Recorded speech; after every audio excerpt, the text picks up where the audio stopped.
Ampitomboana amintsika hatrany ry havana ny fahasoavana sy ny fiadanana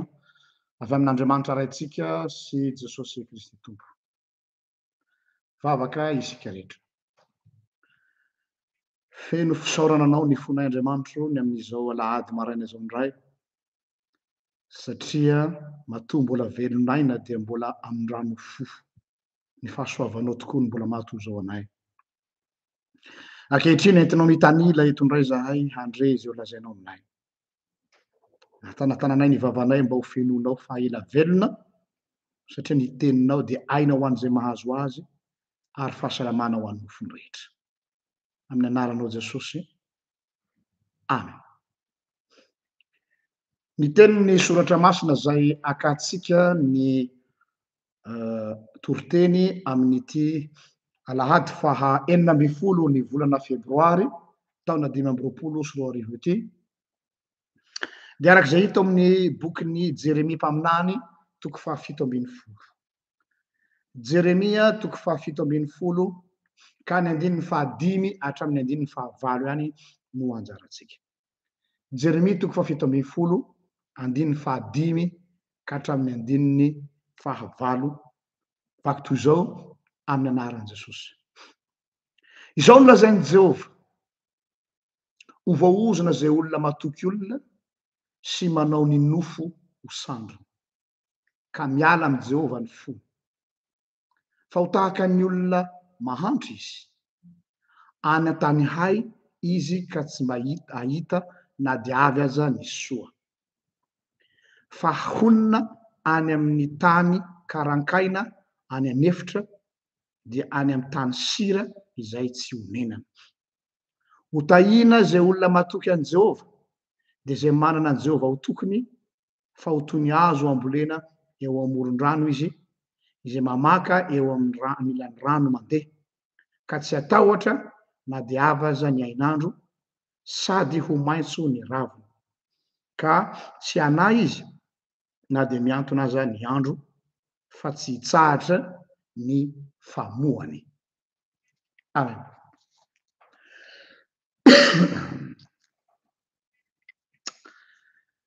Voambolana anankiroa no misongadina eto amin'izao texte anjaratsika izao, dia ny hoe bénédiction sy malédiction. Voaozona zay olona matoky olona sy manao ny nofo sandra, zany hoe ozona.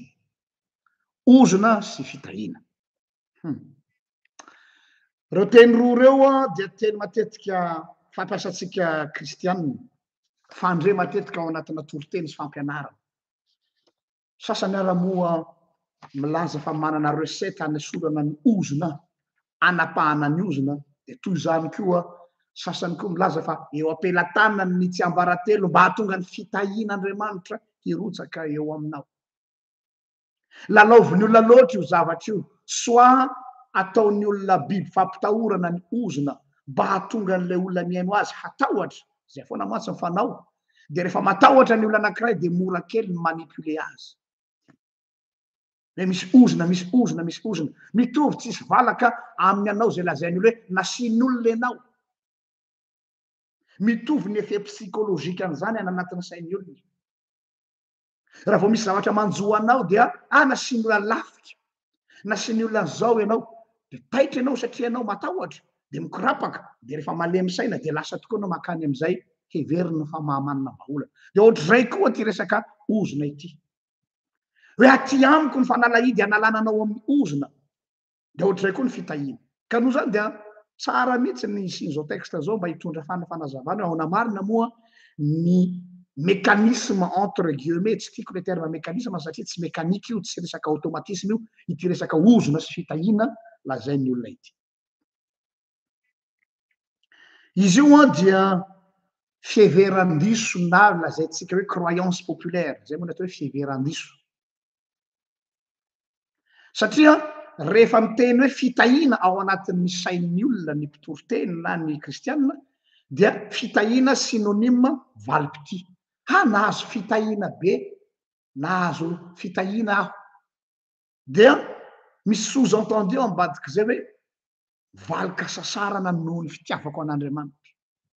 Valim-pitia noho izaho olona mahatoky na koa hoe valim-bavaka ny am'izay vavaka zay nataoko taloha de zay nataony olona hoe fitahina zany ve natao hoe fitahina marina andriamanitra mampiposaka ny masoandrony amy ratsy fanazany tsara fanahy andriamanitra mandrotsaka ny ranonorana amy ratsy fanazany tsara fanahy samy fitahiny reo nefa de mazava be fa voatahy avokoa na ny mino na ny tsy mino donc tsy mitombona le filazana hoe valipity noho izany koa tahaky zany koa ny fiheveran'ny olona ny atao hoe ozona ny ozona koa de heverin'ny olona ho kapoka avy amin'andriamanitra sazy noho ny tsy fahatanterahany olona anankiray tanareo fa na le ray ankilany de samy mandehany amy tsy alehany daholo ka ny fanontaniana apetraka miainga avy amin'ny texte anjaratsika zao de hoe ahoana ny fomba fahazahotsika io resaka fitahiny io sy io resaka ozona io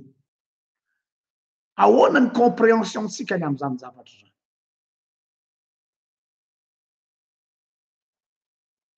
move ny fitahina raisitsika ho valipity nefa voalaza teo fa tsy valipity mihitsy zany ary ny anankiray koa move ny ozona na ny faharavana misy eo amy fiainan'ny olo anankiray manambara fa eo ambanin'ny fahatezeran'andriamanitra ny olona safady zay ny fanontaniana mipetraka izany karazana fomba fisainana zany mantsy de zao zavatra mitaiza namolavola ny fisainatsika ny fieritreritrytsika hatram'izay ao amin'ny lafitsainatsika ao zany enina de tsy manana firehana am'izany ary tsika de amy fomba fitenitsika fa inona ny ratsy nataoko an'andriamanitra noho izao no mahazo ahy sous-entendu je suis maudit satria nanao ratsy ve aho dikazay zany ny akamaroantsika rehetra mba tsy raha zaka hoe tsika rehetra de tratrany ty resaka ty daholo na sasany mo assume ny azy amy alana toriteny ny antsika eritreretina ao anatin'ny fo ao am-potsy miloka ka ndeha iverenatsika ny texte ny andininy fahadimy sy ny andininy fahafito no atao hoe verset clé am'izao texte izao ny andininy fahadimy izao lazainy Jehova ho voaozona zay olona matoky olona sy manao ny nofo no sandriny zay ny andininy fahadimy ny andininy fahafito de ozy hoe ho tahina zay olona matoky an Jehova de zay manana an Jehova ho tokony ny erreur-ako ny erreur-anao ny erreur-atsika isaky ny mamaky texte ohatran'izao de avy hatrany tonga de mijanona eo am'le fehezanteny hoe ho tahina sy ho voaozona zany hoe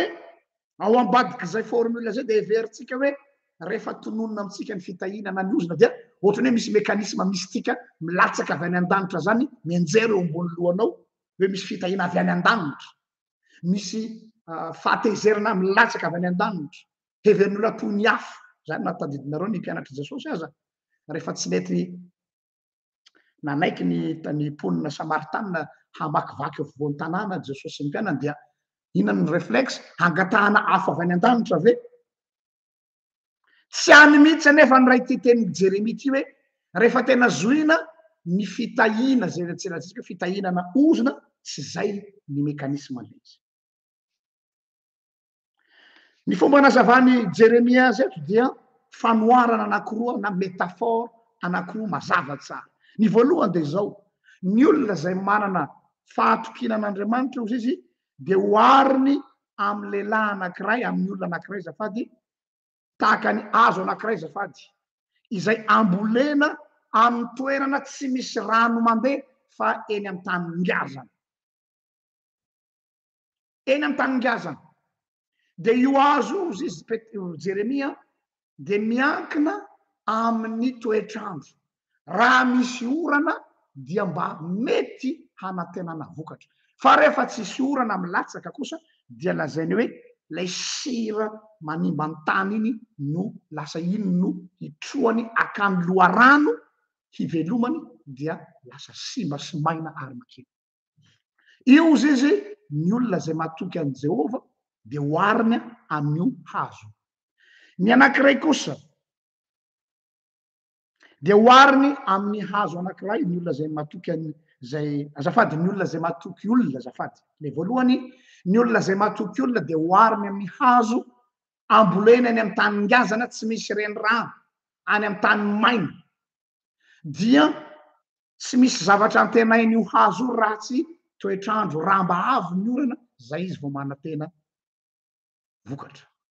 Fa ny olona matoky an' Jehova kosa dia hoariny amin'ny hazo anankiray nambolena eny amoron-drano ka na dia miantona aza ny andro sy miakina amin'ilay andro tsara sy ratsy no mahamaitso ny raviny sy mampavokatra azy fa noho izy mamaka sy mitroka loharano eo amin'ilay moron-drano izay andalovan'ilay rano misy azy. Jereo tsara zany io fanoharana nataon'i Jeremia io. Izany hoe ny zavatra rehetrarehetra zay atao hoe miseho amin'ny fiainany dia miankina amin'izay zavatra iorenany. Any amin'inona no iorenany fonao? Aiza ianao no mamaka?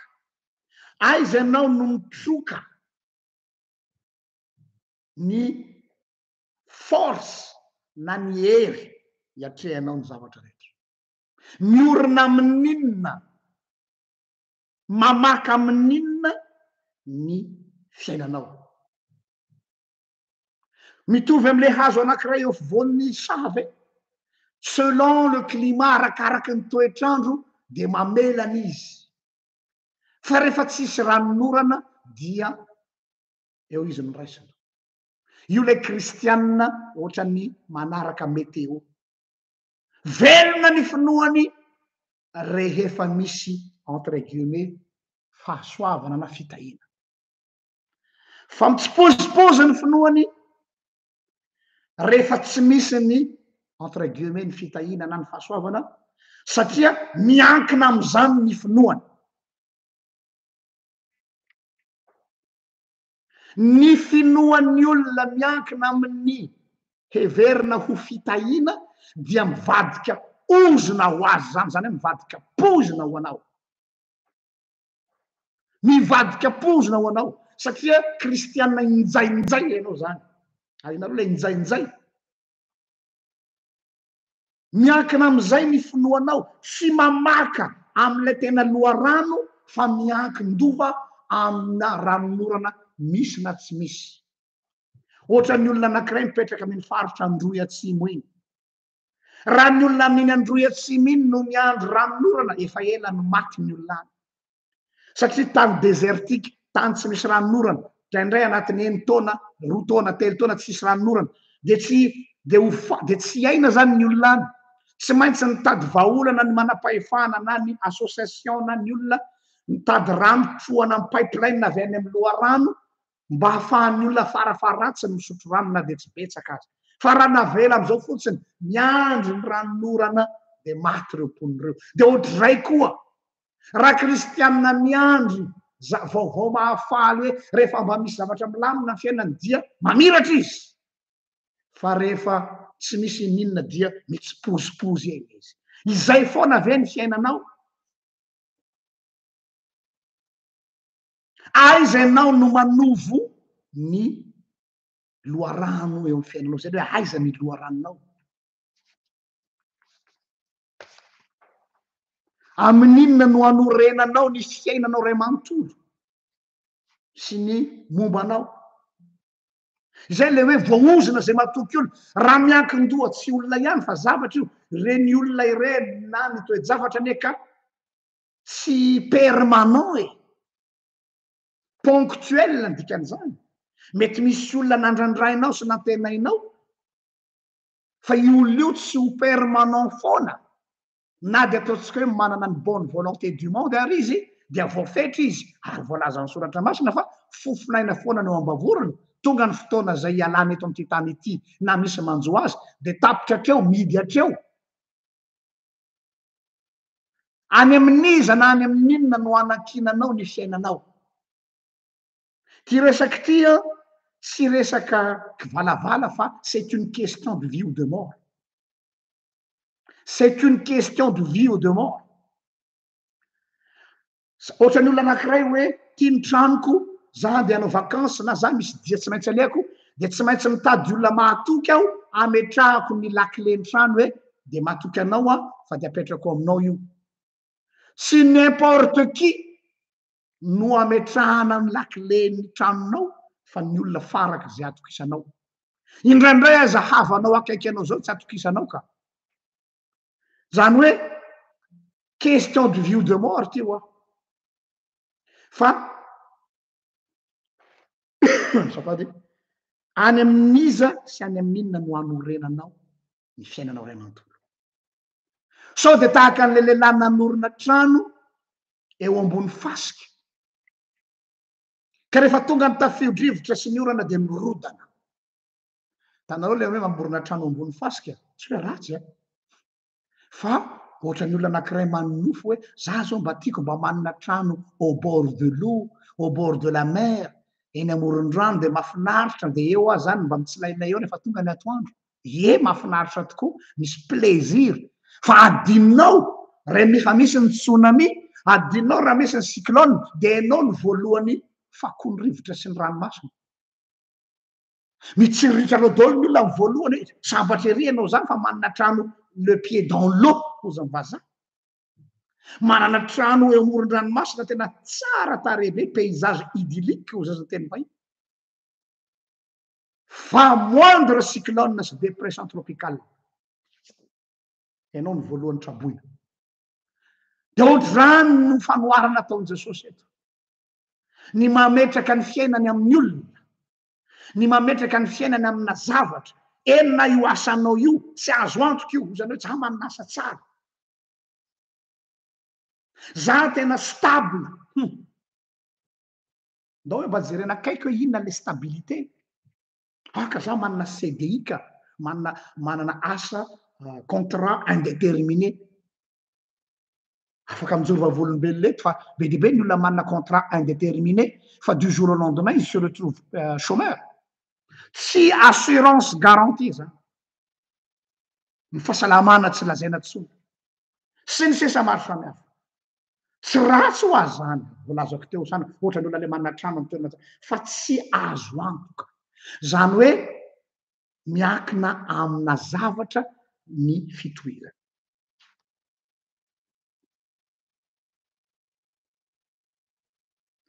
raha miverina amy texte tsika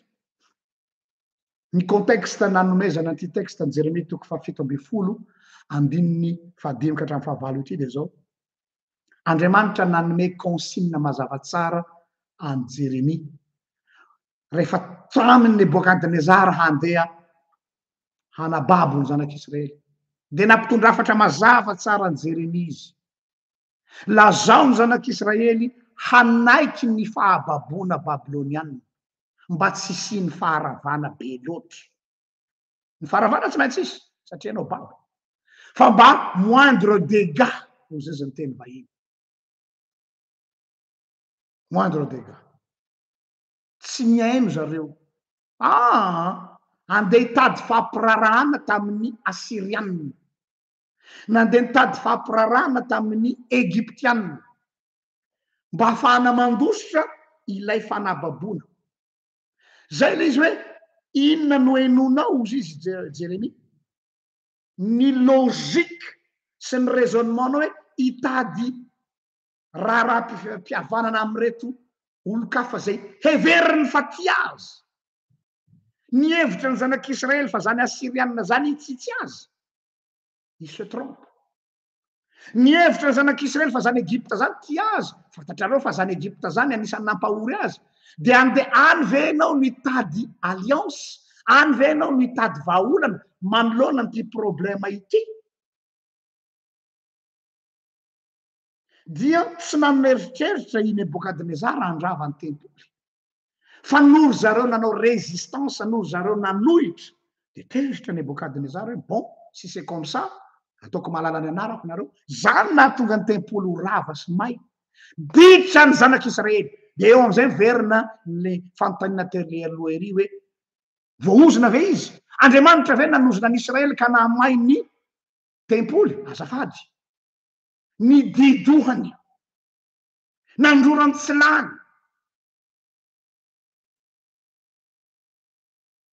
tsy mikapoka an'Israely zany Andriamanitra hoe kapoka Andriamanitra dia may ny tempoly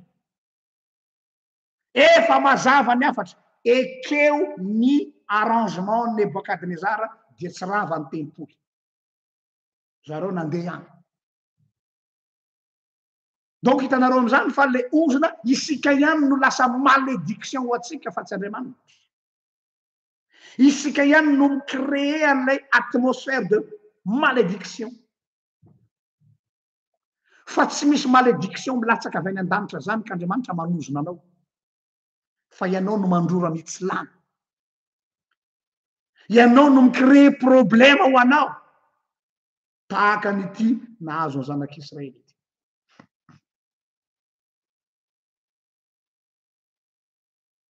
arakaraky ny nandehanany zareo nakany amin'ny Asiriana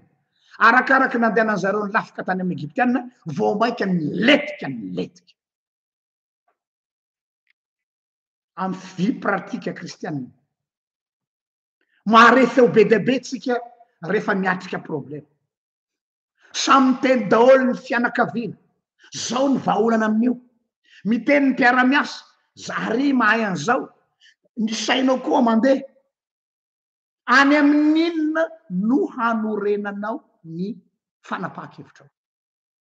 tandremo sao de any am'izay neritreretinao vahaolana vao maiky mampidikizo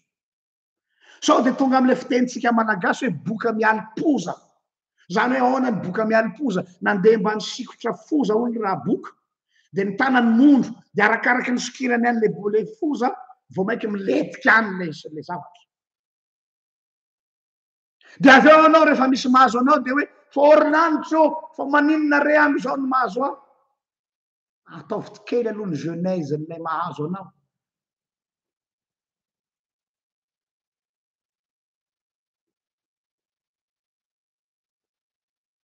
movy Andriamanitra manozona tsia de mety hiteny amiko ianao ka ahoana le Genesis toko fahatelo andiny fafito amby folo manao hoe voaozona ny tany noho ny nataonao mbola ho avy eo tsika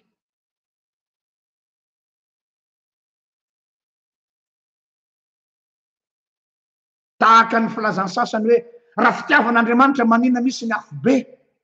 fa ng'Andriamanitra nanao ny afo be ho anao ny afo be de c'est un non-lieu toerana anankiray zay tsy natao ho an'ny olombelona toerana zay tsy misy Andriamanitra ny toerana tsy misy Andriamanitra tompoko dia afo be ka tsy hoe rehefa fitiavan'Andriamanitra de tsy misy ny afo be ianao no tsy mila azy de ny toerana zay misy anao lasa elo afo tsy voatery miandry ary am'le manatonokoto zany e fa na ny fiainan'ny olona anankiray elo afo mandehandeha ny fiainana satria fiainana tsy misy Andriamanitra de hiteny anao hoe tsy tia Andriamanitra nefa ianao no nanasazy ny tenanao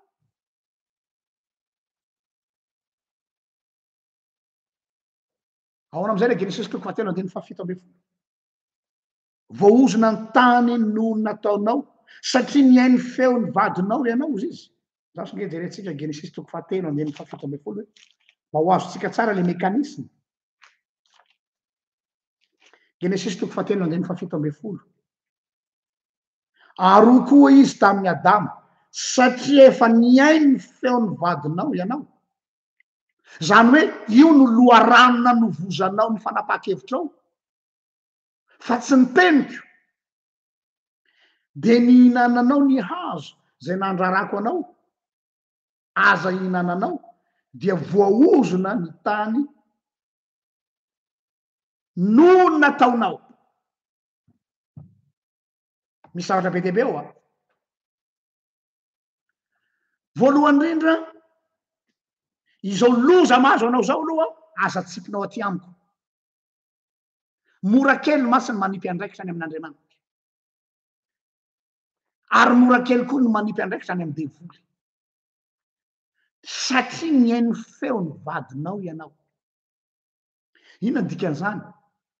Satria everinao fa mandainga aho,